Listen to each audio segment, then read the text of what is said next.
जय श्रीमन नारायण। राधे राधे। आप सभी भक्तों पर भगवान श्री हरि विष्णु की कृपा हमेशा बनी रहे। इन्हीं मंगल कामनाओं के साथ आज का वीडियो शुरू करते हैं। एकादशी व्रत से कई लोग परिचित होंगे। प्रत्येक मास कृष्ण पक्ष और शुक्ल पक्ष में 2 बार एकादशी तिथि पड़ती है। पूरे साल में कुल 24 और अधिक मास होने पर 26 एकादशी पड़ती है। लेकिन क्या आप जानते हैं कि एकादशी व्रत की शुरुआत कैसे हुई? उत्पन्ना एकादशी से ही एकादशी व्रत की शुरुआत मानी जाती है। हिंदू पंचांग के अनुसार मार्गशीर्ष मास के कृष्ण पक्ष में पड़ने वाली एकादशी को उत्पन्ना एकादशी के नाम से जाना जाता है। सभी एकादशी की तरह उत्पन्ना एकादशी भी भगवान विष्णु की पूजा आराधना के लिए समर्पित होती है, लेकिन उत्पन्ना एकादशी में भगवान विष्णु के शरीर से उत्पन्न हुई देवी एकादशी का भी महत्व होता है। यही कारण है कि इस एकादशी में भगवान विष्णु के साथ देवी एकादशी की भी पूजा की जाती है। मान्यता के अनुसार उत्पन्ना एकादशी व्रत का महत्व अन्य व्रतों से कई गुना अधिक होता है। इस व्रत को रखने और विधि विधान से भगवान विष्णु की पूजा करने से उनकी कृपा प्राप्त होती है। भगवान विष्णु की कृपा से मनोकामनाएं पूर्ण होती हैं, साथ ही जीवन में चल रहे संकटों से भी मुक्ति मिल जाती है।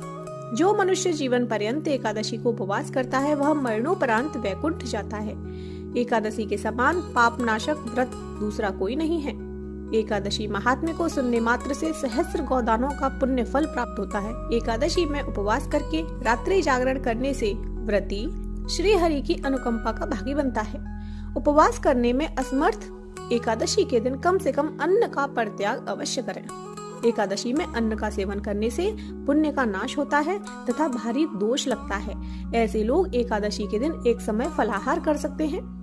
एकादशी का व्रत समस्त प्राणियों के लिए अनिवार्य बताया गया है।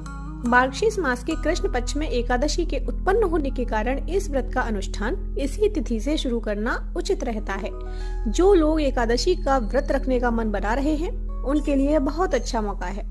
आप मार्गशीर्ष मास के कृष्ण पक्ष की एकादशी यानी उत्पन्ना एकादशी से व्रत प्रारंभ कर सकते हैं। हिंदू धार्मिक मान्यताओं के अनुसार उत्पन्ना एकादशी के दिन ही भगवान विष्णु ने माता एकादशी को आशीर्वाद दिया था।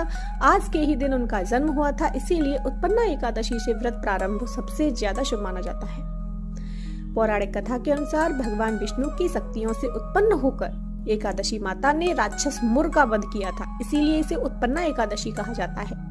मान्यता है इस व्रत को करने से घर में सुख समृद्धि का वास होता है, साथ ही कैरियर, कारोबार और नौकरी में भी सफलता प्राप्त होती है। इस संदर्भ में कथा है कि एक बार भगवान विष्णु और मुर नामक असुर के बीच युद्ध चल रहा था। युद्ध करते करते जब भगवान विष्णु थक गए तो वे कुछ समय के लिए आराम करने बद्रिकाश्रम में गुफा में जाकर विश्राम करने लगे। इसी बीच उनकी आंख लग गई।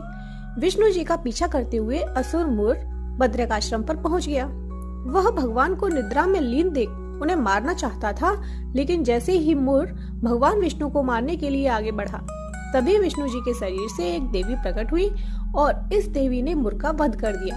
इस दिन मार्गशीर्ष कृष्ण एकादशी थी। देवी से प्रसन्न होकर भगवान विष्णु ने उनसे कहा, देवी, तुम्हारा जन्म मार्गशीर्ष कृष्ण पक्ष की एकादशी के दिन मेरे शरीर से हुआ है, इसलिए तुम्हारा नाम उत्पन्ना एकादशी होगा और मेरे साथ तुम्हारी भी पूजा की जाएगी।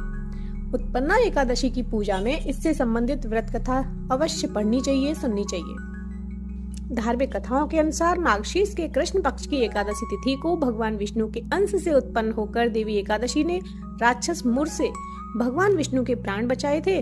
तब भगवान विष्णु ने प्रसन्न होकर देवी को एकादशी का नाम दिया। हिंदू पंचांग के अनुसार मार्गशीर्ष माह के कृष्ण पक्ष की एकादशी तिथि 26 नवंबर को रात 1:01 पर प्रारंभ होगी। इस एकादशी तिथि का समापन 27 नवंबर को सुबह 3:47 पर होगा। ऐसे में एकादशी तिथि दोनों दिन उदया तिथि के हिसाब से पड़ रही है। उदया तिथि के अनुसार उत्पन्ना एकादशी का व्रत 26 और 27 दोनों दिन रखा जाएगा। शास्त्रों के अनुसार अगर 2 एकादशी उदया तिथि के अनुसार होती है तो दूसरे दिन वाली एकादशी के दिन व्रत रखा जाता है, जिसमें द्वादशी जाकर मिलती है। तो आप अपनी श्रद्धा के अनुसार व्रत रख सकते हैं। या तो आप दोनों दिन व्रत रखें या फिर जिसमें द्वादशी आकर मिलती है उस दिन व्रत रखें, यानी कि 27 नवंबर को। शास्त्रों में कहा गया है कि एकादशी के दिन चावल का सेवन नहीं करना चाहिए। खासकर जिस घर में एकादशी के निमित्त व्रत रखा जा रहा है वहाँ तो चावल बिल्कुल नहीं खाना चाहिए। दरअसल कहा जाता है कि एकादशी के दिन चावल को जीव के बराबर माना जाता है। एक बार ऋषि मेधा ने गलती से अपने यज्ञ में आए एक भिक्षु का अपमान कर दिया। इससे माँ दुर्गा उससे नाराज हो गईं। माँ दुर्गा को मनाने के लिए ऋषि मेधा ने अपने शरीर का त्याग कर दिया और उनका शरीर जमीन में धंस गया। इससे प्रसन्न होकर माँ दुर्गा ने वरदान दिया कि उस जमीन पर आगे अन्न उगेगा। एकादशी के दिन उसी स्थान पर धान होगा। इसलिए चावल को एकादशी के दिन जीव के तुल्य माना जाता है। इसलिए एकादशी के दिन चावल खाना निषेध बताया गया है। उत्पन्ना एकादशी के दिन तुलसी के पौधे से जड़ की मिट्टी लेकर उसे पानी में मिलाकर स्नान करना चाहिए। मान्यता है कि इससे स्वास्थ्य संबंधी समस्याएं सही रहती हैं। 5 गुंजाफल के साथ भगवान की पूजा करें। ऐसी मान्यता है कि ऐसा करने से कारोबार में लाभ प्राप्त होता है। पूजा के बाद गुंजाफल तिजोरी में रखने चाहिए। भगवान विष्णु के साथ तुलसी जी की भी विधि विधान से पूजा करनी चाहिए। ऐसा करने से घर में सुख समृद्धि का वास होता है। अगर आपको हमारे द्वारा दी गई जानकारी पसंद आई हो तो प्लीज वीडियो को लाइक करें और ज्यादा से ज्यादा शेयर करें। धन्यवाद।